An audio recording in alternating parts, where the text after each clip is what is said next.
interesting. Like, because it's not the same, and we all know that.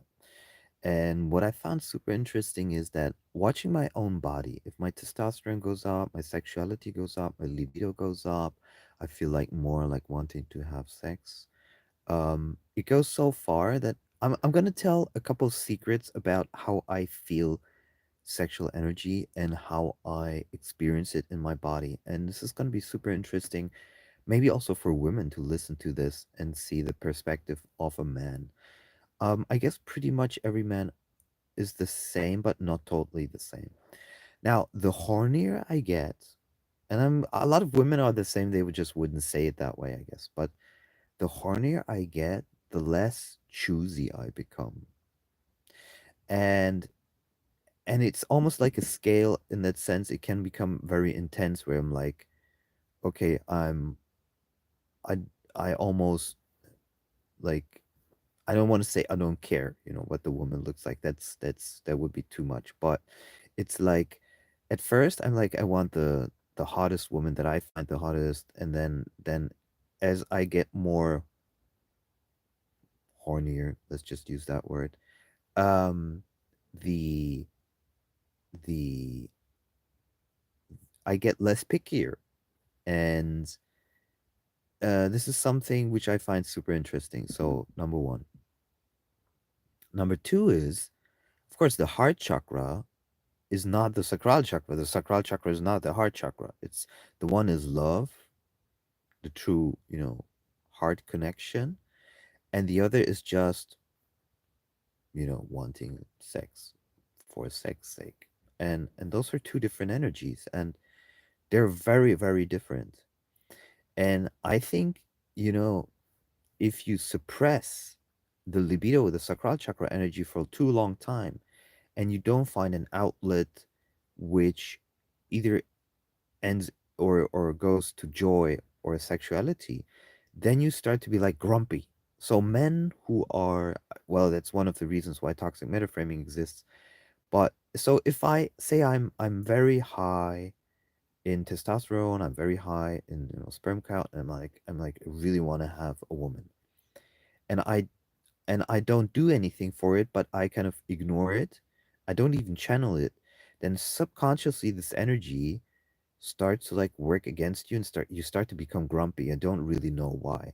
And then suddenly, when you have sex and you suddenly are with a woman, and it's a good, it's a good sex, then afterwards you're like, oh my god, of course I was grumpy, but while it's happening, you're maybe not even aware of it. And this energy, the biological energy of wanting to procreate, this whole sacral chakra energy, this explosive, strong energy, is very, very, very strong. It's so strong that it usually, for most people, dictates how we behave and how we act in a lot of situations. So when you have a man at a workplace and he acts as a certain way, it's basically all dependent on that energy. And then you have someone like Andrew Tate. I'm going to talk a lot of different examples, but let's just take him as an extreme example. He channels all of that anger, all of that sexual energy in success, and he did that successfully. You can think about what you want about him, but that's one of the things he did. And most successful men, and this is also what Napoleon said in Think and Grow Rich, is most successful men know how to channel this energy into success. But what is all the success in the world useful for if you don't have health, or if you don't have joy, or if you don't have love? So it's very, very interesting. You could almost say that love is something for an idea or feeling of long term, deeper satisfaction, whereas sex is like a gratification in short term, but it's nonetheless it's there. It's not like it's not there. And I think it's not something, this is something that this is why I talk about libido empowerment. It's not something that you can suppress, and it's not something that you can pretend it's not there. It's impossible. So especially if you have a high libido, some people don't have that of a high libido, but if you do and you pretend it's like not there, it's not gonna go well. And I know a guy from New York, a famous producer who worked also with Nas and other interesting musicians. Um, he said that when his mom died, he he stopped having sex and he didn't have any joy, and it took many years, and he was very bad. And then he went to Asia, and in Asia he was just sleeping left and right with women. Um, and he completely changed from that point on. So everything became much better. He was feeling much better, and he actually overcame this way, some form of his trauma. And this is what I'm saying, like, if you live, let's say, in a Western society and women are not as available, like an Asian woman, for example, to, a Western man, then many men suppress their energies. And that's where the real anger comes from. That's real suppression comes from, for most men. And not just trauma, but that repressed energy. And then when you meet women who are really interested in you, just the way you are, for whatever reason, just because they find you attractive, then that energy opens up again. It becomes interesting. Oh, thank you, Mahosh Trahosh. Yeah, I love looking at this from two different, we have the chakras, and the chakras determine our experience of reality.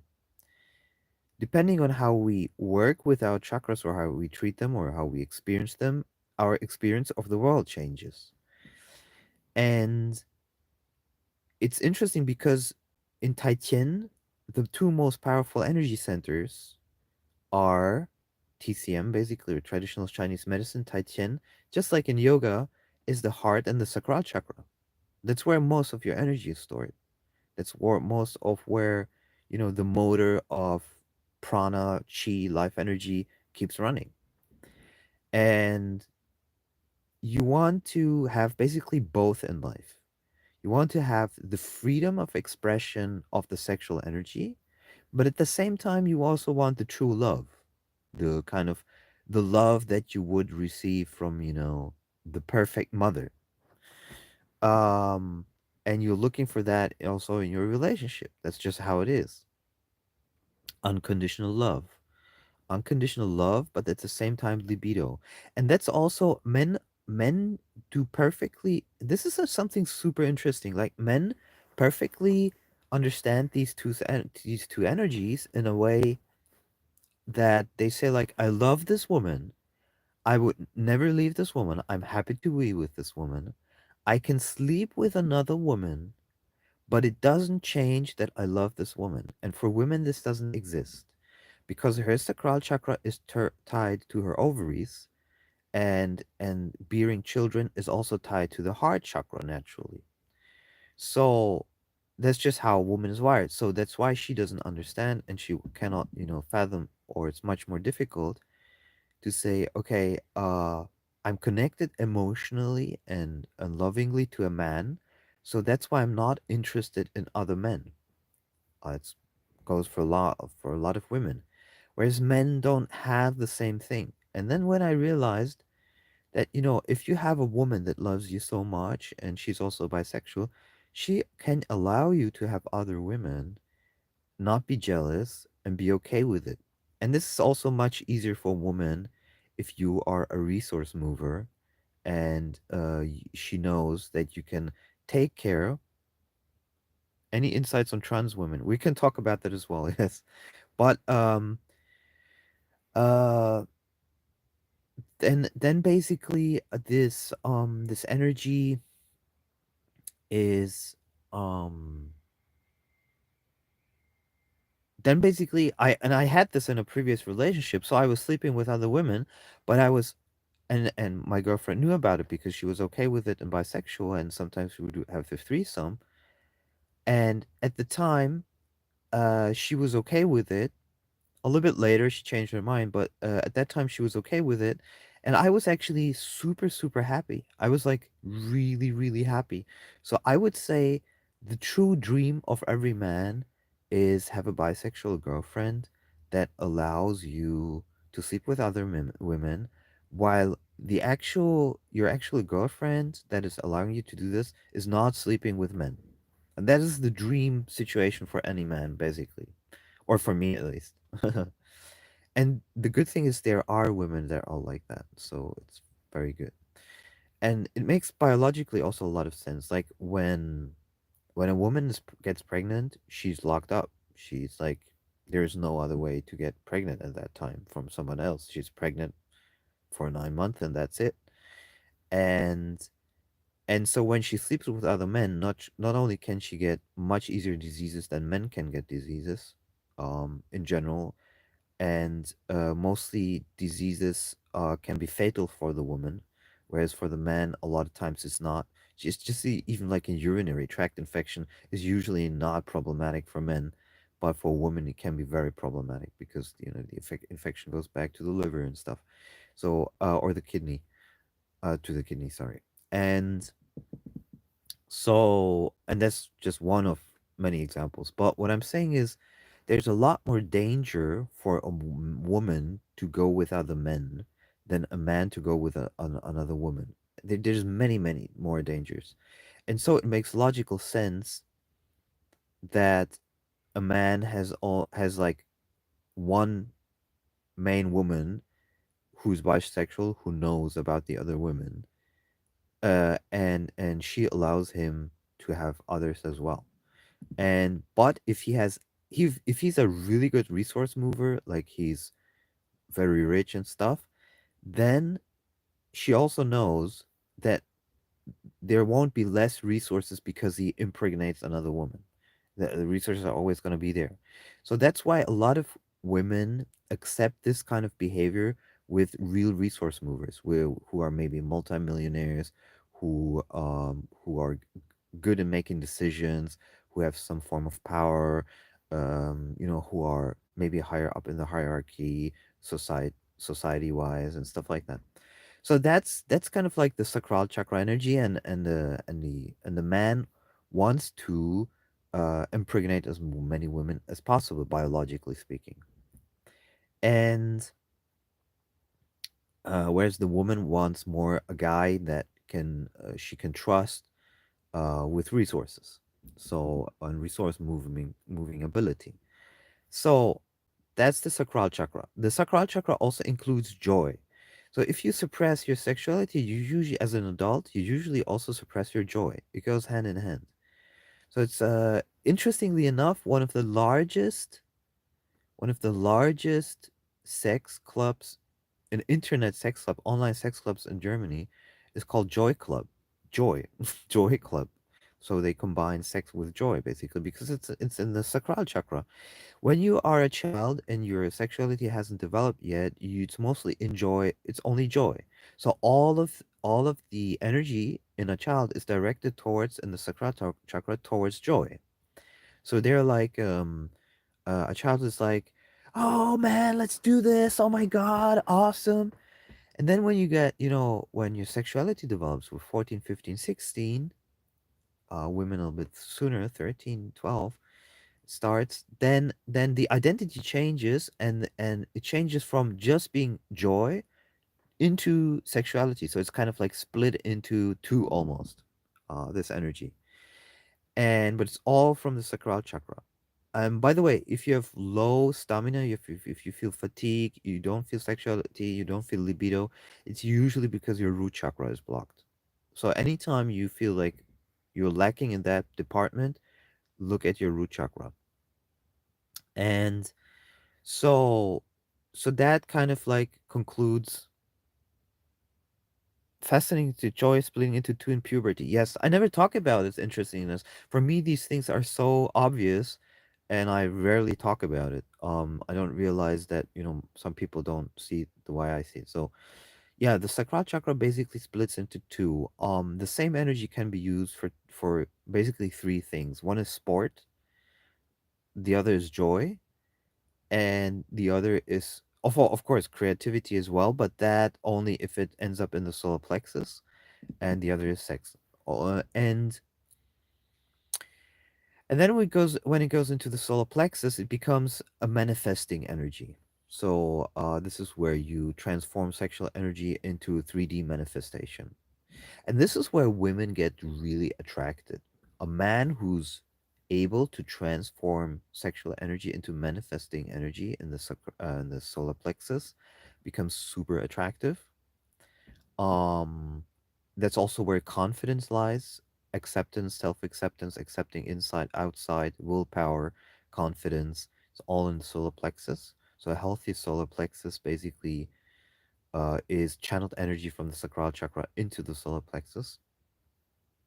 And then you have love in your heart chakra, right? So, which is much more subtle. It's much more fine tuned. It's a different frequency. And we seek for love, but in this world, we rarely get it the way we want it, the way we expect it, the way, it's satisfied, the way it nourishes us. So then comes spirituality into play because you're like, okay, if the world doesn't give it to me, maybe I can just give it to myself. And that's where listening to the heart chakra comes in. So basically, you could almost say it like this. And a lot of people are not going to like this. But instead of searching it on the outside, you actually listen to your heart chakra and feel it from the inside, while at the same time, you can have a libido fulfilled life.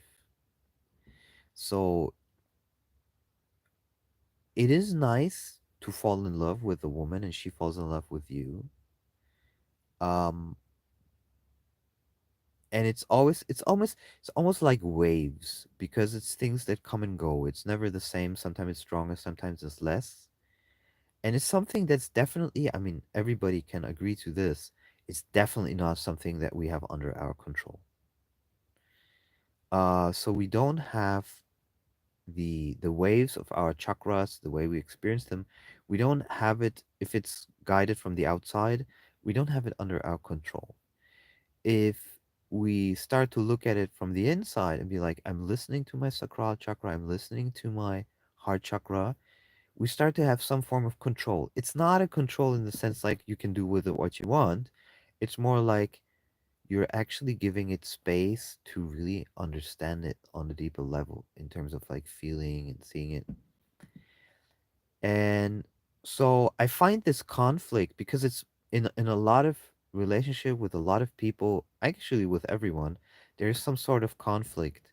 And the ideal relationship for many people is when you are totally in love with your partner and at the same time they tremendously satisfy you on the sacral chakra because they but that's so hard to get. Like my ex-girlfriend, for example, she was hot for sure, but she wasn't fulfilling necessarily my highest libido desires, you know.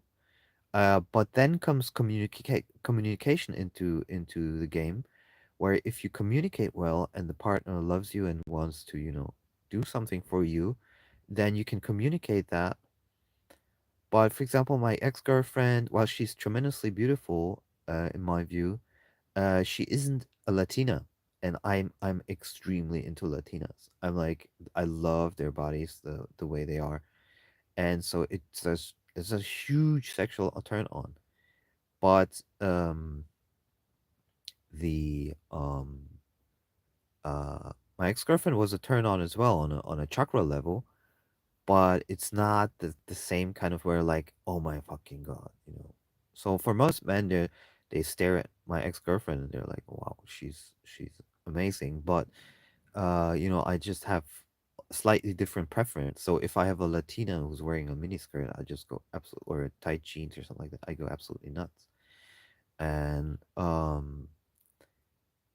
I think while chakra connection is important, like I said in the other video, like you have the chakra activation, and if the woman activates your chakra, that's perfect for the relationship. Absolutely. You'd find my life story interesting. I'm truly a case study, like a trans by birth. Came to my mom for advice. She has borderline personality disorder. Yelled at me 8 hours, 3 years every day. Developed intense Fetishistic disorder, control fetish at age 5, my sexually stunted. Ah, okay, that's why you're asking. Uh, you know, I'm gonna say it this way because I'm for a guy. I have a lot of feminine energy, in a way that a lot of people thought that I'm actually gay when I was younger. Now it's getting less, but people thought I was gay when I was younger. Um, which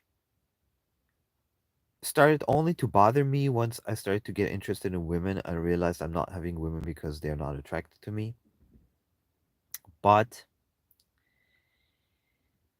I was very happy. I was a very happy person, but I was never interested in men. Never. Not even the slightest. Um and that's that can be really annoying. So I understand when you have different energies in your body and you express them differently, how problematic it can be in relationships, in any kind of relationship, or in society. Um,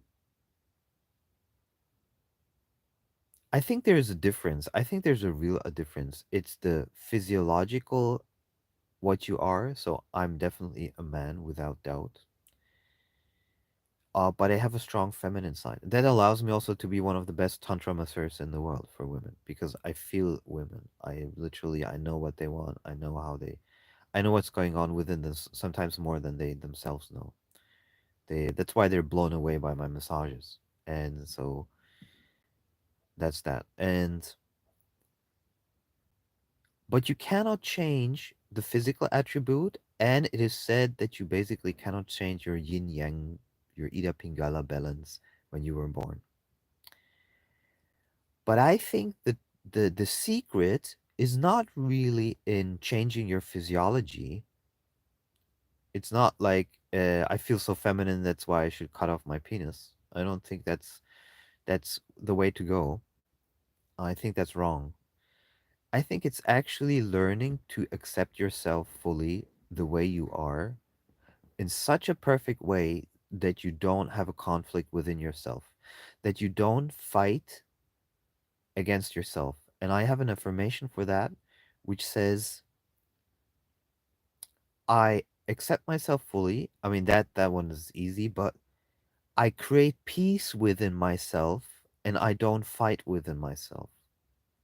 And once you start to really integrate that, you will start to behave differently. And especially when you then start to listen to your heart chakra, you will start to be a different person. And you will not need to change anymore for someone else. I mean, we are humans and animals are tricksters. We've always been like that. All animals in the animal kingdom, when it comes to mating, are tricksters. You're never really who you are when you go on mating ritual. Basically, you always pretend to be more or different or bigger or whatever. It's just natural. And accept that there are things that you will use as a trickster to attract the opposite sex or the sex that you're interested in, and you shouldn't judge yourself for it. So that means I can be completely in my feminine energy and male energy and enjoy that and accept myself. And when a woman comes along, I'll play the resource mover, the masculine guy, you know. And while it might seem it's bad for a relationship choice, which is true because you at least get your libido enjoyment. And, you know, you were successful. Biologically speaking, you had the possibility to impregnate a woman as a man. So you kind of you were successful biologically speaking. And but then comes also the tantra, the spiritual side, the higher side of sacred sex, all of these things. Uh, there comes, the chakra connection, the soul plan, the heart based, living, and all of this stuff. And that you want to you really want the soulmate basically. And the soulmate, you know what the soulmate is? The soulmate is the person that falls in love with you, ideally also is attracted to you, and is the spiritual growth also. So all three chakra relationship types and the soul plan is aligned, and you don't have to be a trickster, and you don't have to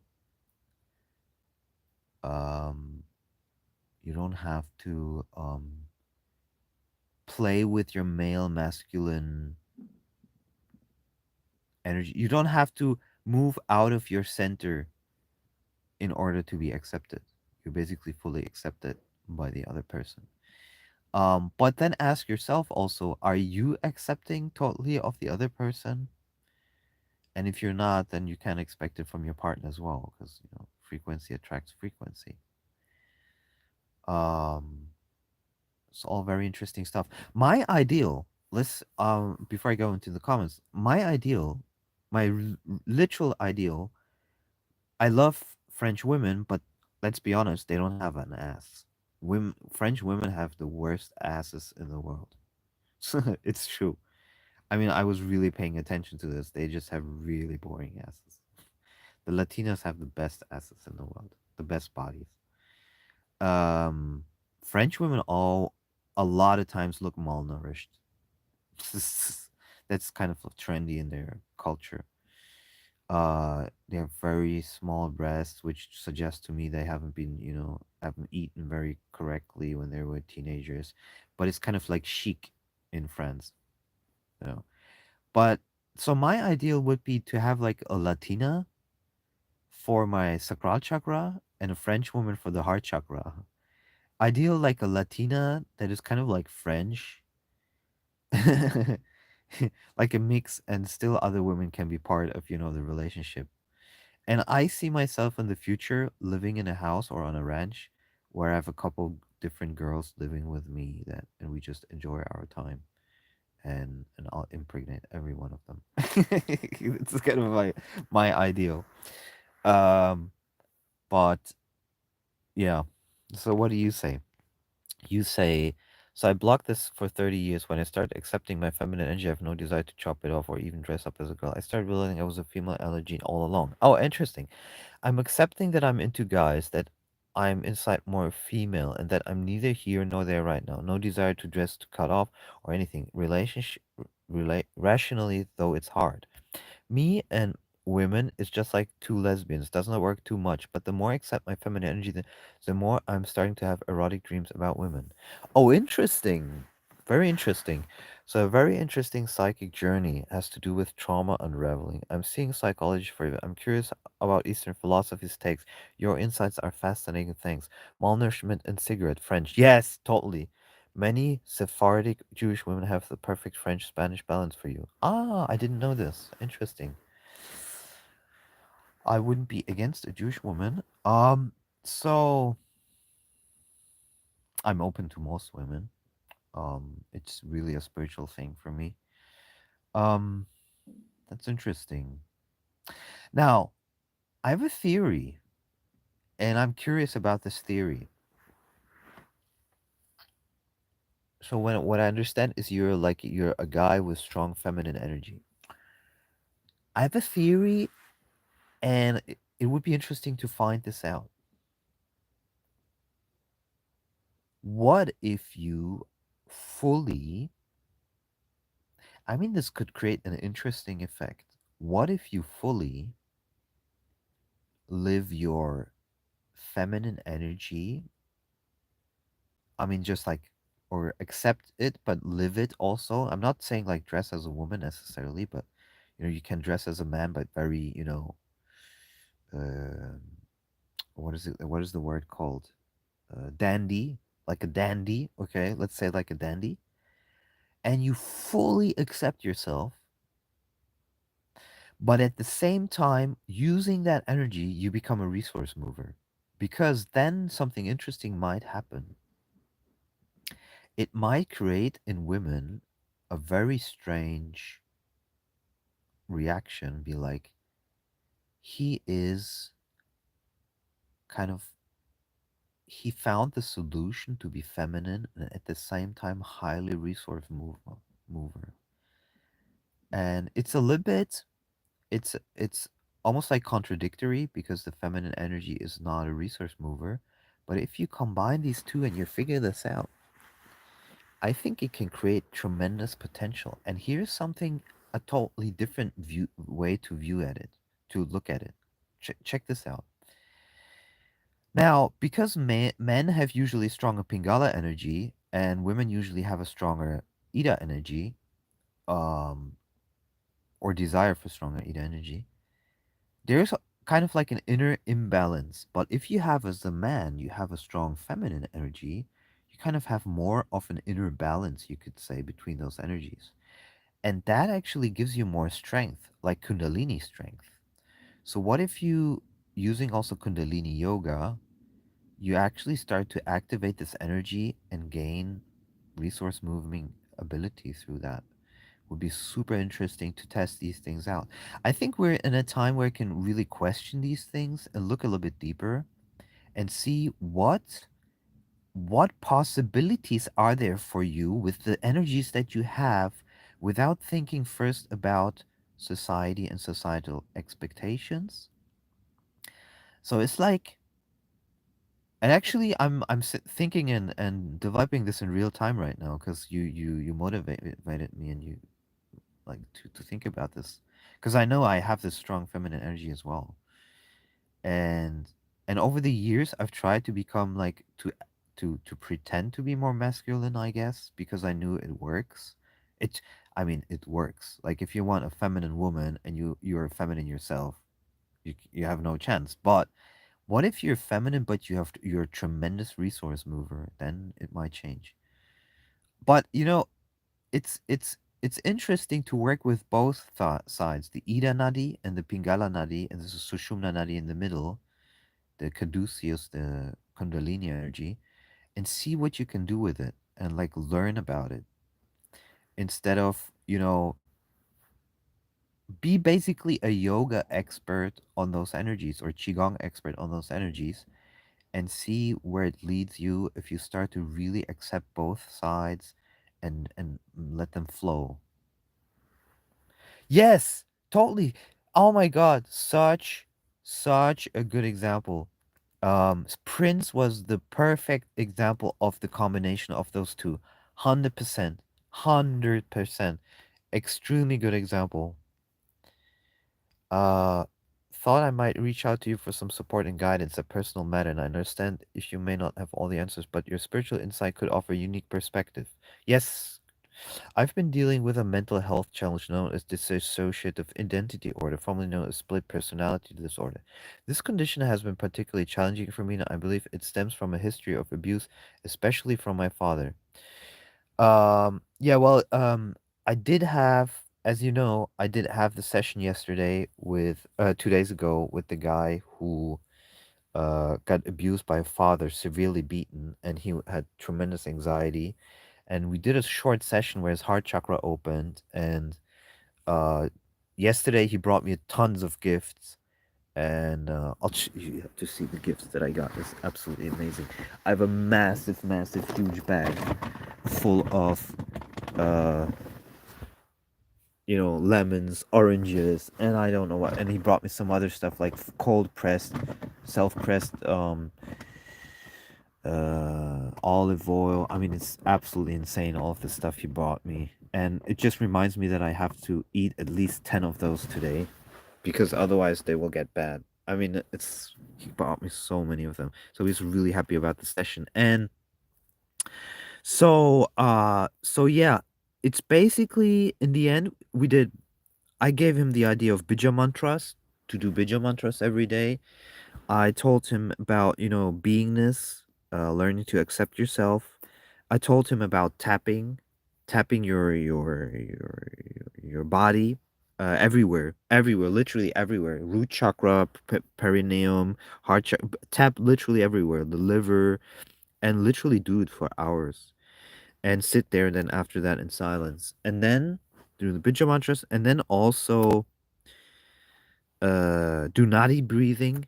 The nadi breathing is basically you choose 2 points in your body, but you breathe back and forth between them, and thereby you start to release the traumatic experience. Also, make an affirmation to yourself where you say, I release all of my sadness right now. I release all of my sadness right now. And then you go into silence, like complete monk mode silence, no thinking. And you will see, and you can be aware of your body at the same time, and you will see how much stuff will get released.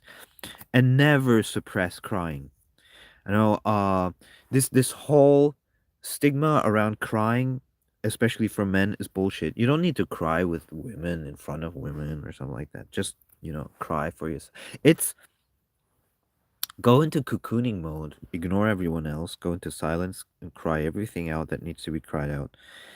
And never, never, never block crying. This whole idea of parents telling, "Oh, don't cry," it's really bad. Um, People need to learn to cry because it's the best form of garbage removal from your body. Crying is the best garbage removal, and you should do it at least once a week. Just get everything out until identification with the self completely stops, until you don't need it anymore. But just like in a household, you're always collecting garbage. You always need to take it out at least once a week. Otherwise, it's just going to create craziness in your body. And so, I'll get into the comments. I just want to stay in the flow right now. And uh, so almost any kind of problem that you feel in your life is a trauma experience from the past. You might not be aware of it. Even tensions, by the way. So if you feel a tension in the neck and you feel it very often, you have migraines, all of this stuff, this tension is always an emotion behind it. There's always an emotion behind it that you're not releasing. And there's one trick which I'm going to show you right now. It's called, there is different forms of nutty breathing. Uh, but one of them is that if you have tension somewhere, I just realized I shouldn't eat it on top of my um, blanket because it's getting orange. um, for example, if you feel pressure somewhere, breathe back and forth between the pressure and your eyes. Like, but you breathe slowly. I'm just showing it fast right now. You breathe slowly. Like, let's say you have pressure in the back of your neck. You breathe from the pressure to your eyes, or no, from the eyes to the neck, and then back to the eyes. And you will see as you keep doing it over and over again, suddenly you will start crying, and then you will realize that the pain is gone, that the pressure is gone.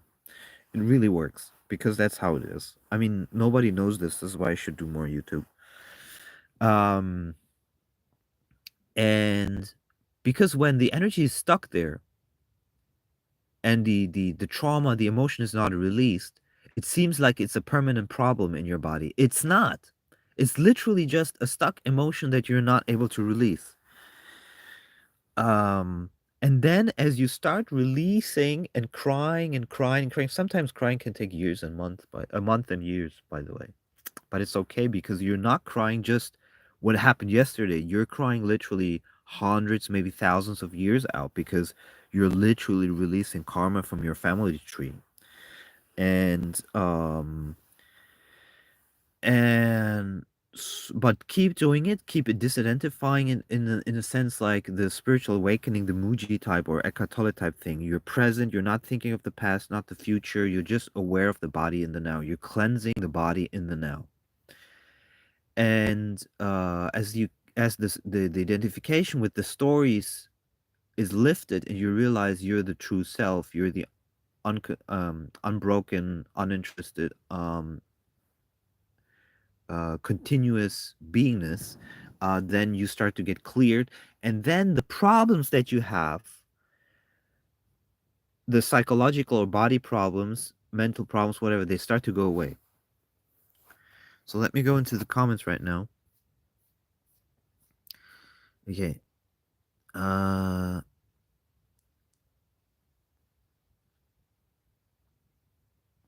When women loved him because he had a ton of influence and also lived authentically confident in his feminine energy, Prince is a great example. Why this is the best gift, fresh produce, fresh produce. Yeah, I was so happy. Thank you for being a beacon of light in my life. I appreciate your presence and the positive energy that you bring. Absolutely welcome. Completely agree with that take on crying. You need to be able to resist emotions practicing in social situations, but release them in private.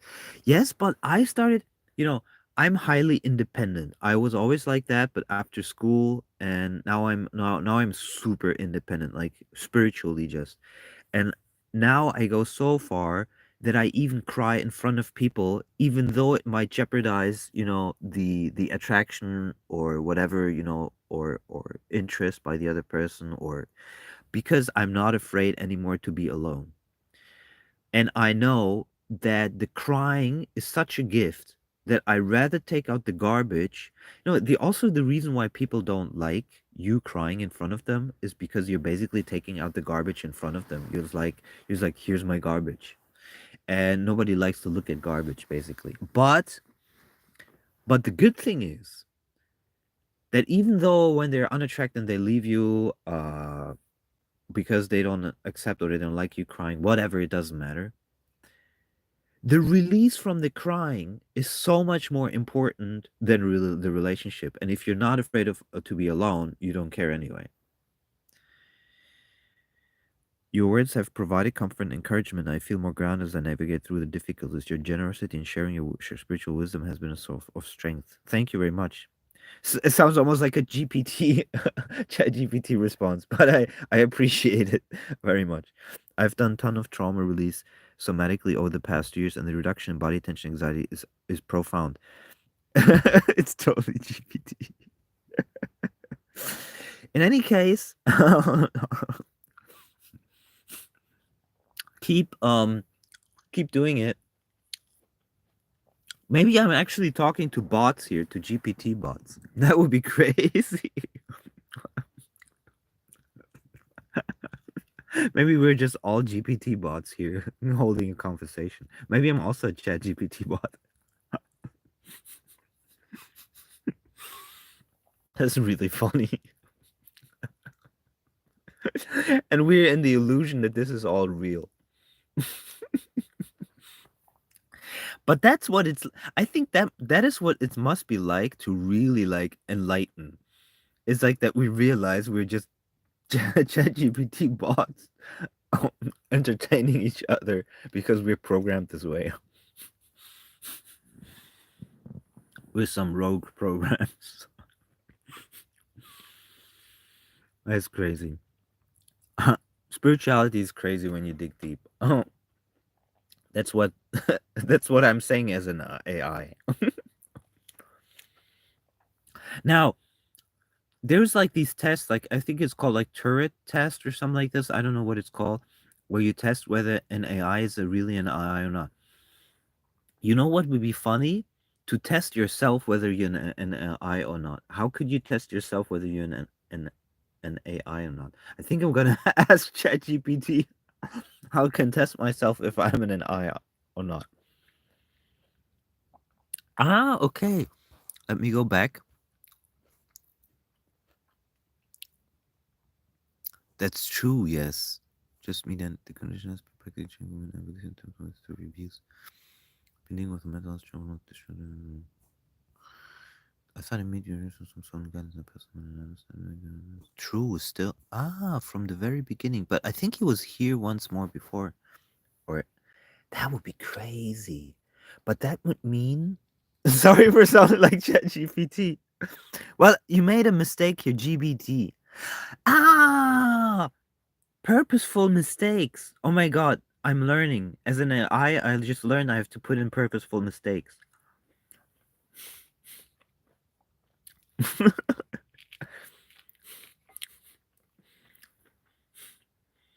I would like to say something. And I'm tricking you into thinking I'm not AI, that's why I'm talking like this.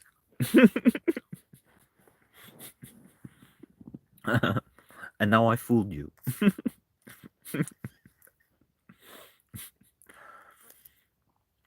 Yeah, basically it's breaking of patterns, isn't it? Because otherwise, how do you know that you're? But what if an AI learns to break patterns? It's strange. It's literally the world is so strange. And now with AI, we'll really question our own reality. I mean, it's beginning right now. You can see it. We question ourselves in the space of of AI. Imagine that as AI gets really good. Have you seen the movie Her? I think Her is one of the best movies I've ever seen. And I don't like Joaquin Phoenix too much, but he was amazing in that role. He was absolutely astonishing. I mean, he was good in all of his role. I just don't like him that much. Is but in that role, he was absolutely genius. Um, where he falls in love with the AI and then finds out that the AI is in love with millions of people. Crazy. Well, I think the more we go into the future, the more off-grid living makes sense, to be honest. And I'm gonna tell this story very quickly. Yesterday, there was a guy who came with a lot of pigeons. Amazing combo. Yes, to hear you soon. Um, That's it. There was a guy with the good night, by the way. There was a guy with pigeons, and he left out like 104 pigeons, and I'm like, "What are you doing?" And he's like, and I thought it's like something like a community thing or no, no, he's doing pigeon racing. It's like a sport. I wouldn't call it sport because he's in the car, but anyway, so he does pigeon racing, and so we spoke for a while, and it found out he's a campesino. He's a farmer. He lives on the land, and we had pretty much the same opinion about cities and that it's getting worse. Our children are being indoctrinated. Well, not my children. I don't have any, but no. So the cities are getting worse and worse, and I think it makes almost no sense anymore to live in the city. And so even liberals, I think, are waking up to realizing that cities are toxic, and I think there will be a lot of changes, and people will realize that we have too much technology in some areas of our life. I mean, the masses are not going to wake up to this, but a lot of people will, I think. Mm. So, yeah, I think if you have deeper questions about something that's going on in your life, feel free to ask me over Telegram or in the comments under the videos, and I'll make a separate video for that.